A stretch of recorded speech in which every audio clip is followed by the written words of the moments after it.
पन्हाळगडाच्या पायथ्याशी असलेल्या आंबवडे गावातील परमिट रूम आणि बियर बारला ग्रामपंचायत पदाधिकाऱ्यांसह ग्रामस्थांनी विरोध केलाय. या विरोधानंतर जिल्हाधिकाऱ्यांनी 17 जुलैला यावर मतदान घेण्याचा आदेश दिलाय.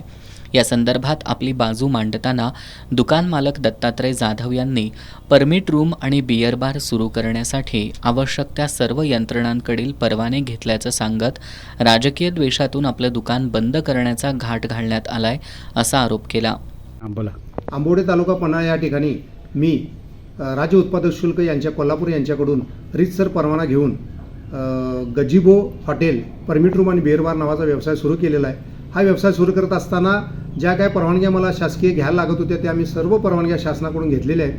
त्याचबरोबर ह्या परवानगी घेत असताना ग्रामपंचायतचे काही दाखलेची मला आवश्यकता होती, ते सुद्धा दाखले मी ग्रामपंचायतमध्ये घेतलेले आहेत आणि त्या दाखल्याची पडताळणीसुद्धा ग्रामपंचायतनं राज्य उत्पादक शुल्क यांना दिलेलं आहे. आणि असं असताना सुद्धा काहीतरी विचित्र असा प्रचार या ठिकाणी करून या महिलांनी एकत्र येऊन माझा जो काय हा व्यवसाय आहे हा व्यवसाय दारूबंदीच्या ह्याच्याखाली घेऊन ठराव करून त्या पद्धतीने मतदान घेण्याचा घाट या ठिकाणी घातलेला आहे. आणि जे काही माझ्यावर आरोप केलेले आहेत ते संपूर्ण आरोप चुकीचे आहेत असं माझं म्हणणं आहे.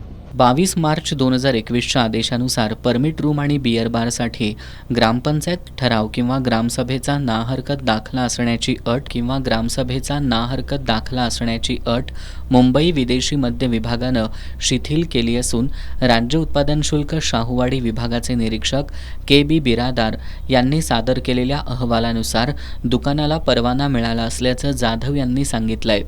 दरम्यान उद्या होणाऱ्या मतदानात काय होतंय याकडं आंबवडेवासियांसह पंचक्रोशीचं लक्ष लागून आहे.